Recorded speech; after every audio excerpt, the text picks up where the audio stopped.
Good evening everyone, my self Vishnu Naman और मैं आपका अपने यूट्यूब चैनल लीगल सेवल पर स्वागत करता हूं। और मैं एक इम्पॉर्टेंट बात आप लोगों से करना चाह रहा हूं कि क्योंकि ये वीडियोस बनाने में पढ़ाने में हमें काफ़ी मेहनत करनी पड़ती है और अगर इसका पॉजिटिव रिजल्ट नहीं मिलेगा तो हो सकता है कि आदमी डीमोटिवेट होकर डिसकंटिन्यू कर दे चीज़ें। तो ये यदि आप लोग चाहते हैं कि ये फ्यूचर में ऐसा कंटेंट मिलता रहे तो आप लोग से मेरा रिक्वेस्ट है कि अपने ऐसे लोगों को जो एक्चुअल में वास्तव में पढ़ना चाहते हैं और जिनके पास रिसोर्सेज नहीं अवेलेबल है या जो नहीं अफोर्ड कर सकते हैं, ऐसे लोगों के पास आप शेयर कीजिए ये वीडियोस को, ज़्यादा से ज़्यादा सब्सक्राइब कीजिए जिससे कि हमारा मोटिवेशन बना रहे और हम फ्यूचर में ऐसा वीडियोस ले आते रहे और आप लोग की पढ़ाई में कोई दिक्कत ना हो। ठीक है, अब हम टॉपिक पे आते हैं। जैसा कि आप लोगों से कल हमने कहा था कि मैं जो है आर्टिकल 13 बताया और आर्टिकल 13 में आज के लिए हमने कहा था कि हम जुडिशियल रिव्यू बताएंगे, बट जुडिशियल रिव्यू बताने से पहले एक और चीज़ बतानी ज़रूरी है जो है हमारा स्पेशल डॉक्ट्रिन्स ऑफ आर्टिकल 13। जो हमारे 13 में कुछ डॉक्ट्रिन्स है, जैसे आर्टिकल 13 1 2 3 है कि 13(1) क्या है कि प्री कॉन्स्टिट्यूशन स्टेज की बात करता है कि संविधान बनने से पहले अगर हमारा कोई जो इंस्टीट्यूट है जो हमारे फंडामेंटल राइट से अगर जो कंट्रावीन करता है, उसको एब्रिज करता है, तो वो वॉइड हो जाएगा उस लेवल तक जिस लेवल तक वो इनकंसिस्टेंट है। और पार्ट 2 कहता है कि हमारा constitution after commencement of the constitution हमारी लेजिस्लेचर ऐसी कोई इंस्टीट्यूट नहीं बनाएगी जो हमारे फंडामेंटल राइट को क्या करे, कंट्रावीन करे या एब्रोगेट करे, एब्रिज करे। ठीक है, तो अब इसमें जैसा कि आप लोग बोर्ड में एक बार देख रहे होंगे, इसका स्क्रीनशॉट भी ले सकते हैं, कुछ केसेस हैं इंपॉर्टेंट। इसमें दो डॉक्ट्रिन है। सबसे पहली डॉक्ट्रिन है हमारी डॉक्ट्रिन ऑफ सेवरेबिलिटी और दूसरी डॉक्ट्रिन है डॉक्ट्रिन ऑफ इक्लिप्स। तो सबसे पहले हम पहला डॉक्ट्रिन पढ़ते हैं, डॉक्ट्रिन ऑफ सेवरेबिलिटी। ठीक है, इस डॉक्ट्रिन ऑफ सेवरेबिलिटी में कुछ केसेस हैं। सिवरेबिलिटी केसेस के साथ हम बताएंगे, लेकिन केसेस बताने से पहले सबसे पहले हम सिवरेबिलिटी का मतलब बताएं। तो टू सेवरेंस या टू मीन्स होता है, सेवरेंस मीन्स होता है किसी भी चीज को सेपरेट कर देना है। इसको हम डॉक्ट्रिन ऑफ सेपरेबिलिटी भी कहते हैं। आप लोग कहीं कहीं इसको बुक्स में पढ़ सकते हैं कि इसको डॉक्ट्रिन ऑफ सेपरेबिलिटी भी कहा जा रहा है। मतलब हम सेपरेट कर रहे हैं उन चीजों को जो हमारे फंडामेंटल राइट्स को कंट्रावीन कर रहे हैं। ठीक है, तो उन चीज को हम कंट्रावीन कर मतलब कि जो whole legislation, suppose if any legislation is there and if any particular part is contravening the fundamental right, तो the whole legislation will not be held void but only that particular part will be held void so that the legislature expenditure will not be destroyed. मान लीजिए legislature ने कोई भी institute बनाया है तो हम उस पर्टिकुलर पार्ट को ही क्या कर देंगे, सेपरेट कर देंगे, उसको अलग कर देंगे। अब इसमें सबसे पहला जो केस है आरएमडीसी वर्सेस यूनियन ऑफ इंडिया 1957 का केस है। आरएमडीसी वर्सेस यूनियन ऑफ इंडिया 1957। इसमें हमारी कोर्ट ने, ऑनरेबल कोर्ट ने कुछ गाइडलाइंस दी थी कि टू फाइंड आउट कि whether any particular doctrine any particular legislation can be separated और नॉट, कि कुछ गाइडलाइन वो थी जो हम चूंकि यहाँ पे लिखने की जगह नहीं थी तो इसलिए मैंने सोचा कि मैं आप लोगों को बता दूंगा ओरली, आप लोग लिख सकते हैं। मेरा वीडियोस को अगर आपको लिखने में प्रॉब्लम हुई तो इसका स्पीड स्लो डाउन करके आप लिख सकते हैं, या ऐसे ही हम स्लो स्पीड में बोलते हैं। पहला पॉइंट इन्होंने कहा इस केस में RMDC versus union of India में पहला केस क्या कहा कि whether invalid part is separable और नॉट। ठीक है, पहली पॉइंट क्या है कि क्या जो इनवैलिड पार्ट है क्या उसको हम सेपरेट कर सकते हैं, नहीं, मतलब हमें उसको नेचर उसका देखना पड़ेगा कि क्या वो सेपरेट करने लायक है भी कि नहीं। यदि है तो हम सेपरेट कर देंगे। ठीक है, दूसरा पॉइंट उन्होंने जुडिशियल ने कहा कि if valid and non valid part inseparable then entire institute will be held void. ठीक है, पहली चीज कहा कि क्या सेपरेबल है कि नहीं, यदि सेपरेबल है तो सेपरेट कर देंगे। यदि कहा कि valid and non valid part is whether separable और इनसेपरेबल, अगर वो सेपरेबल नहीं है तो हम क्या करेंगे, तब हम इंटायर इंस्टीट्यूट को ही इनवैलिड करा देंगे, उसको शून्य करार देंगे। तीसरा क्या कर रहा है कि after striking invalid portion the institute stands independently then it will be upheld notwithstanding the rest of the institute has become unenforceable. ठीक है, अगर जो हमारा सिपरेबल पार्ट है और इनसिपरेबल पार्ट है, यदि हम ये देखते हैं कि जो हमारा सिपरेबल मतलब जो इनवैलिड पार्ट है उसको सिपरेट करने के बाद जो हमारा वैलिड पार्ट है वो अगर जो है डिस्टर्ब नहीं होता है, डिस्ट्रॉय नहीं होता, उसका नेचर अनअफेक्टेड रहता है, तो हम क्या करेंगे, तो हम उस इंस्टीट्यूट को ऐसे ही रहने देंगे, उससे कोई हमको प्रॉब्लम नहीं है। मतलब हम उसको सेपरेट, जो इनवैलिड पार्ट है उसको सेपरेट कर देंगे और जो वैलिड पार्ट है उसको रहने देंगे। वो rest of the institute will be held wide या डिक्लेयर हेल्ड वैलिड एंड या डिक्लेयर्ड वैलिड। उसके बाद जो चौथा है, where valid and invalid part are the same scheme the whole scheme will be invalid। मतलब चौथी चीज क्या कर रही है कि जो वैलिड पार्ट है और इनवैलिड पार्ट है उसकी स्कीम अगर एक ही है, मतलब उसका ऐसा नेचर ऑफ स्कीम है, मतलब उस ऐसे पर्पस से बनाया गया है कि उसको सेपरेट करना पॉसिबल नहीं हो पा रहा। ठीक है, तो अगर ऐसी स्थिति रहेगी, सेम स्कीम रहेगा, तो हम क्या करेंगे, होल इंस्टीट्यूट को इनवैलिड करार कर देंगे, शून्य करार कर देंगे। फिर पांचवी शर्त क्या कही कि where invalidating the valid part leaves the rest of the legislation too thin and truncated. दो वर्ड है कि जो इनवैलिड पार्ट है उसको हटाने के बाद हमारा इंस्टीट्यूट क्या हो जाता है, टू थिन एंड ट्रंकेटेड, मतलब बहुत ही पतला या बहुत कमजोर हो जाता है, और उसका स्ट्रक्चर भी क्या हो जाता है, वो भी डिस्ट्रॉय हो जाता है, डिस्टर्ब हो जाता है। ऐसी दशा में हम क्या करेंगे, हम उसको होल इंस्टीट्यूट को इनवैलिड डिक्लेयर कर देंगे। और सिक्स्थ वाला है कि severability is to be decided by studying the whole object of the institute. मतलब उस इंस्टीट्यूट का हमको ऑब्जेक्ट देखना पड़ेगा कि वेदर इट इज सिवरेबल और नॉट। ठीक है, क्या उसका ऑब्जेक्ट था, किस पर्पस से बनाया गया था।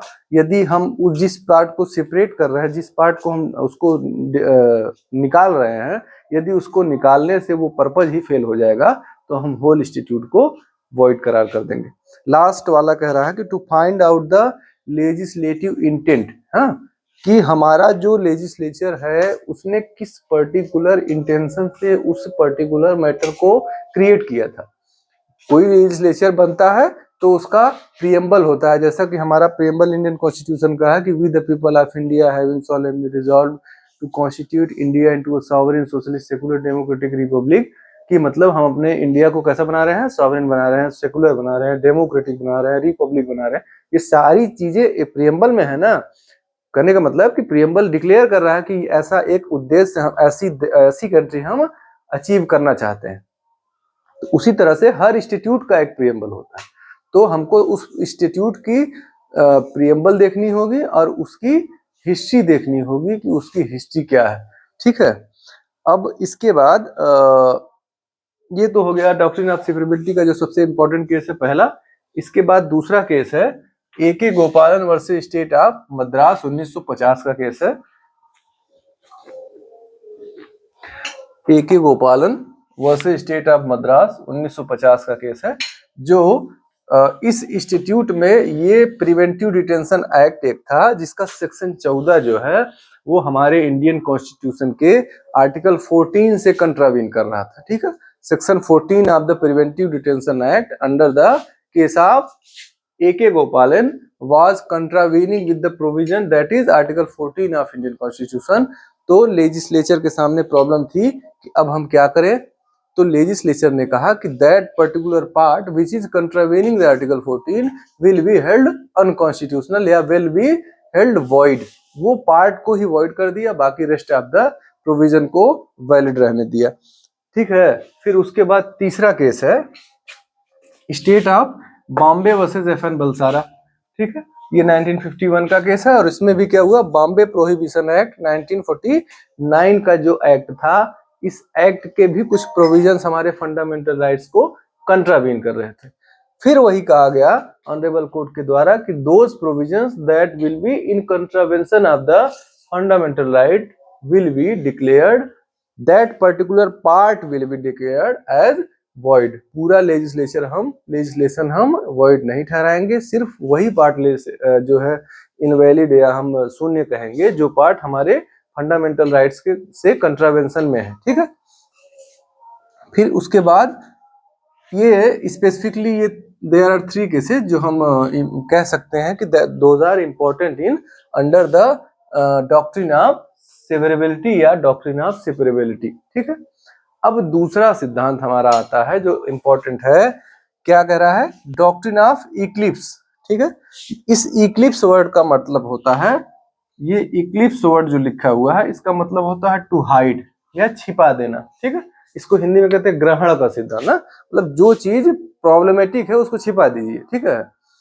और ये इसमें इंपॉर्टेंट वाली बात क्या है कि ये प्री कॉन्स्टिट्यूशन स्टेजेस में लागू होता है, पोस्ट कॉन्स्टिट्यूशन स्टेजेस में नहीं लागू होता। मतलब संविधान बनने के बाद की स्थिति क्या है उससे इसको मतलब नहीं है। जैसे कोई लेजिस्लेशन अगर है जो प्रॉब्लम क्रिएट कर रहा है before the commencement of the constitution, तो after the commencement of the constitution उसका क्या स्टेटस होगा, that will not be affected. इसको अभी हम केस से और अच्छा से समझाएंगे। पहला केस इसका है Keshav Madhav Menon versus state of Bombay 1951 का केस, ठीक है। इस केस में ये इंडियन प्रेस एक्ट 1931 के तहत ये केशव माधव मेनन में एक पब्लिशर थे, इन्होंने इंडियन प्रेस एक्ट 1931 के तहत इनको पनिश किया जाना था, इनके ऊपर चार्ज चलाया जा रहा था, ठीक है। और चार्ज क्या था कि उन्होंने एक गलत पब्लिश किया था जिसकी वजह से इनको क्रिमिनल चार्ज चलाया जा रहा था, और वो कमेंसमेंट ऑफ द कॉन्स्टिट्यूशन से पहले चल रहा था। तो इन्होंने, और जब संविधान बन गया वो पेंडेंसी थी, संविधान बनने के बाद इनको पनिशमेंट जब होना हुआ तो इन्होंने चैलेंज किया कि this is against the fundamental right, hence we should not be punished, मतलब I should not be punished, क्योंकि संविधान बनने के बाद अब हमारा फंडामेंटल राइट क्या कहता है कि हम ऐसे लेजिस्लेशन से पनिश नहीं किए जाएंगे जो हमारा फंडामेंटल राइट को कंट्रावीन करेगा।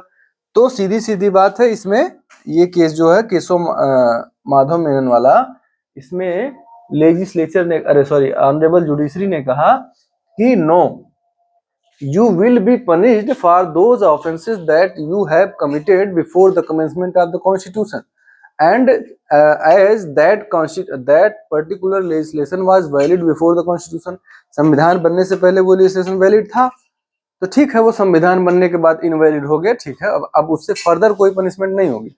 But if you were being charged before the commencement of the constitution and you were being punished before the commencement of the constitution, तो आपको पनिश किया ही जाएगा और आपके पास क्रिमिनल लायबिलिटी से इम्यूनिटी नहीं है, आप नहीं कह सकते कि आई एम नॉट लायबल।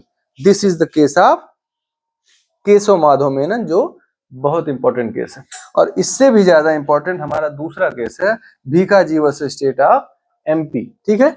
ये 1955 का केस है जिसमें एक ऑब्जेक्टिव क्वेश्चन आता है कि under which question the doctrine of eclipse has been evolved, ठीक है। ये आपका 1 नंबर का ऑब्जेक्टिव क्वेश्चन है कि under which case the doctrine of eclipse has been evolved, तो हम कहेंगे कि that is the case of Bhikhaji versus state of MP. अब इसमें what was the fact in this case, इसमें CP Berar motor vehicle amendment act 1947 का था, जिस अमेंडमेंट को चैलेंज किया गया था।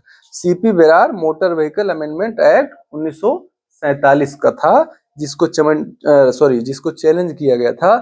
और इसमें भी क्या था कि ये after pendency of the constitution, उस चूंकि ड्यूरिंग द पेंडेंसी ये केस चल रहा, during the commencement of the constitution ये केस चल रहा था, और कॉन्स्टिट्यूशन बनने के बाद इनका भी एक कंटेंशन था कि sir after commencement of the constitution this is invalid and I should not be punished, I should not B charge, because कि अब ये जो हमारा एक्ट है, अब हमारे फंडामेंटल राइट्स से जो भी चीजें कंट्रावीन कर रही हैं वो शून्य हो जाएंगी।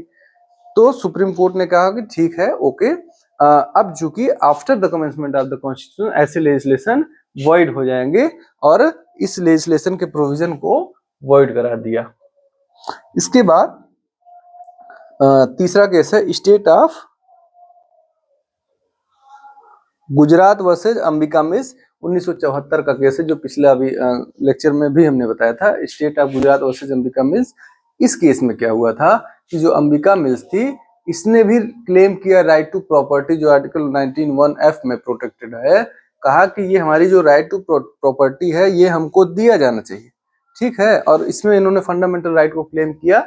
और ये कमेंसमेंट ये केस था, इसमें ऑनरेबल कोर्ट ने कहा ठीक है, सारी बातें सही है, everything is clear, but as Ambika Mills is not a citizen, ठीक है। तो if you are a company and companies as well as the corporations are not entitled to the fundamental rights, hence you people are not entitled and you cannot claim the benefit of that is fundamental rights, ठीक है। कुल मिला के ये clear TI इस case में कि अब फंडामेंटल राइट को कंपनियां जो है क्लेम नहीं कर सकती, ठीक है। तो कुल मिला के हमने आज क्या क्या पढ़ा। पहला केस हमने डॉक्ट्रिन ऑफ सिपेबिलिटी में RMDC versus union of India पढ़ा। इसमें हमने 7 प्रिंसिपल्स बताए। आप स्टार्टिंग में वीडियो में मेरी वॉइस को स्लो डाउन करके देख सकते हैं। दूसरा हमने केस बताया ए के गोपालन वर्सेस स्टेट ऑफ मद्रास, इसमें प्रिवेंटिव डिटेंशन एक्ट का सेक्शन 14 जो प्रॉब्लम क्रिएट कर रहा था, इसको कहा गया कि ये हमारे आर्टिकल 14 से कंट्रावीन कर रहा है और इसलिए वो उस पार्ट को वॉइड करा दिया गया। फिर स्टेट ऑफ बॉम्बे वर्सेस एफएन वलसारा, इसमें भी इस एक्ट के जो प्रोविजंस कंट्रावीनिंग थे उसको वॉइड कराया। फिर इसके बाद डॉक्ट्रिन ऑफ एक्लिस में ये 3 केसेस हैं। पहला केशव माधव मेनन केस, और भी इंपॉर्टेंट केसेस हैं क्योंकि इतने केस हम चाहते हैं कि जितने कम केसेस में या जितने में आपका एकदम परफेक्ट आंसर क्रिएट हो जाए या आपकी क्लियरिटी, कॉन्सेप्ट क्लियरिटी हो जाए, तो मैं कम से कम उतने इंपॉर्टेंट केसेस को बताता हूँ। पहला Keshav Madhav Menon case state of Bombay, दूसरा भीखाजी केस और तीसरा state of Gujarat versus Ambika mills. ये हो गए 2 डॉक्ट्रिन्स हमारे फंडामेंटल राइट आर्टिकल 13 के। और जो अगला टॉपिक हमारा है the doctrine of judicial review, इसको हम लोग कल पढ़ेंगे, क्योंकि आज अगर इसी वीडियो में कंटिन्यू किया जाएगा तो ये वीडियो बहुत लंबा हो जाएगा। और आज के लिए मैं इतना ही करके आप लोगों को धन्यवाद बोलता हूं और आगे फिर अगली वीडियो में पढ़ेंगे। Thank you.